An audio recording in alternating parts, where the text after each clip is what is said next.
6 months ago, I was working in a Wendy's in Western New York making $7.25 an hour. We can argue whether I was worth that $7.25, and I probably wasn't, but that's not what I'm here to talk about today. 6 weeks ago, My Secret Life on the Mcjob, a book that I wrote for McGraw-Hill, came out, and my whole world changed. About 3 weeks after that, Andy Card, the chief of staff for President Bush, wrote a very nice review. I have to thank Andy for that, by the way. And all of a sudden, everybody's saying, Jerry, you have to make a demo. Well, I've never made a demo before.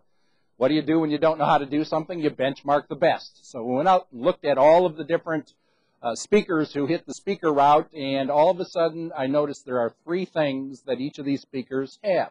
They've got some great introductory music. They've got voiceovers for different parts of the presentation, and they have snippets of the speaker's best lines.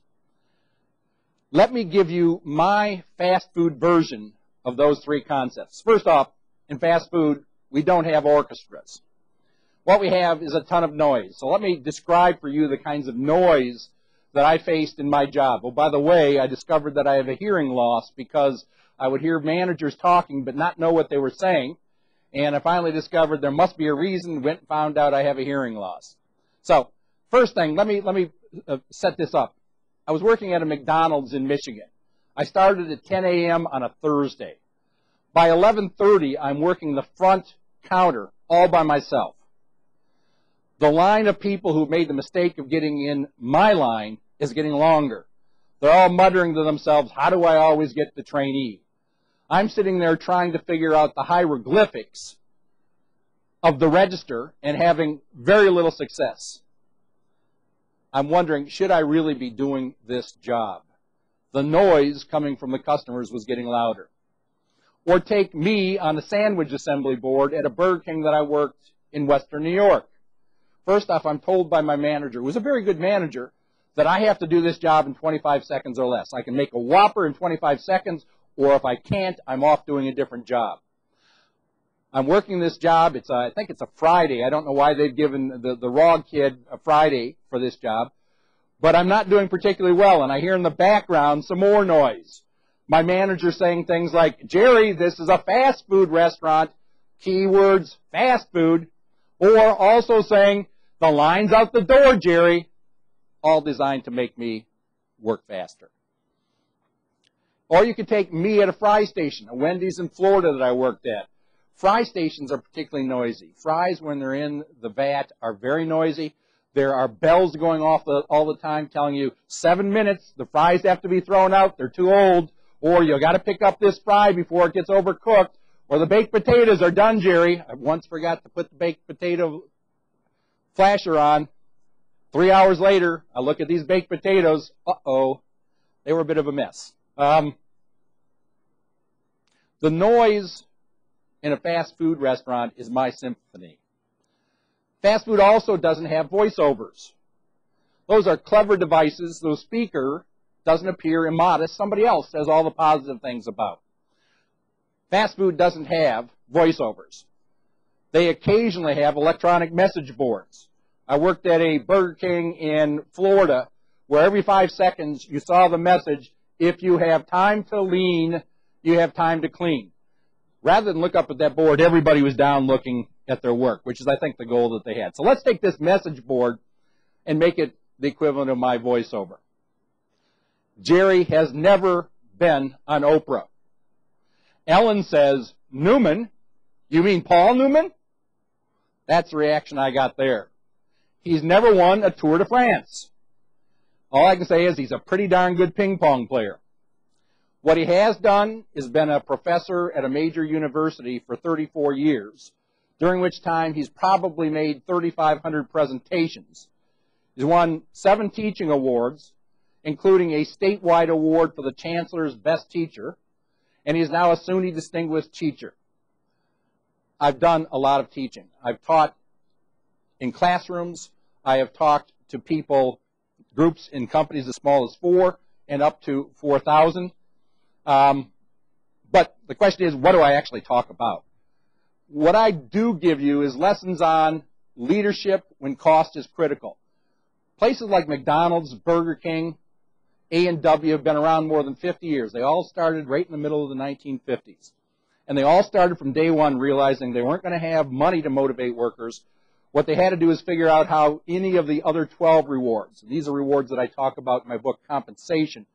I'm a co-author with a man named George Milkovich on a book that has been best in class, first in class since 1984. But I talk about those 13 rewards, one of which is money, only one of which is money. Fast food establishments have learned about the other 12.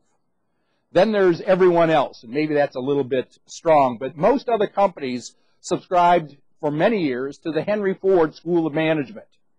Henry said, give them $5 a day. That ought to make them happy enough to work, even though the job's a lousy job.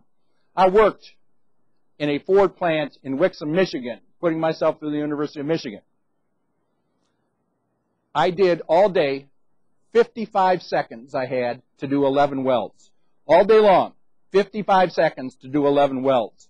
It was an exciting job, but I got the princely salary, or at least princely at that time, of $4.40 an hour.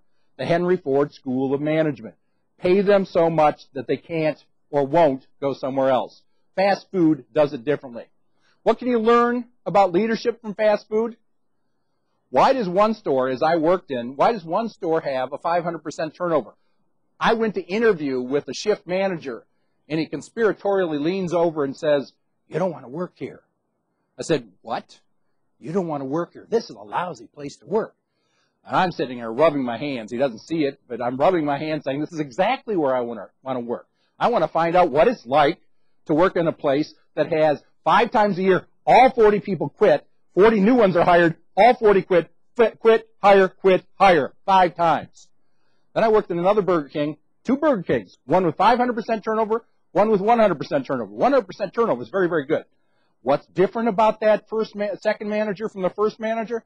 There's a whole host of things, and I can talk about those. I can also talk in general about what differentiates good managers from bad managers. In fact, I talk about what I call the 4 R's of management, one of which, for example, is reality. The good managers deal in reality. Fast food's a hard job. You don't know that because in commercials, all you see is happy people singing. You get behind that counter or you get behind and start assembling sandwiches, life is a lot tougher then. And they tell you the truth. They tell you what the job's going to be like. They tell you what the things will be that you will enjoy. They tell you the things that you won't enjoy. They tell you how long it's going to take you to move to the next level. And they tell you what you'll get out of this job in the long run. Those are all things that good managers do. Bad managers keep you in the dark the entire time. So I talk about 4 things, the 4 R's of management. I also can talk about the one reward that I think is underutilized in a lot of organizations, but that fast food is mastered. I talk about the notion of a social web, the social glue that a workplace can be. You wake up in the morning and say, I want to go to work. Why do you want to go to work? Probably in part because you have good colleagues. The best managers that I work for, ones that interviewed me for over an hour, as opposed to the 5 minutes I got interviewed by other managers, the best said, I'm trying to find somebody who is going to fit in this organization. I've got a good group of people. They like each other. I want somebody else who's going to fit with the chemistry. So chemistry was very, very important. We can talk about that too. Finally, let me note, this demo isn't edited snippets. This is me real time. The clock behind you would see this has never been stopped. What you see is what you would get in a presentation. If you like it, you like it. If you don't, good luck. If you want to contact me, my name is Jerry Newman, jmnewman@buffalo.edu. Thank you very much.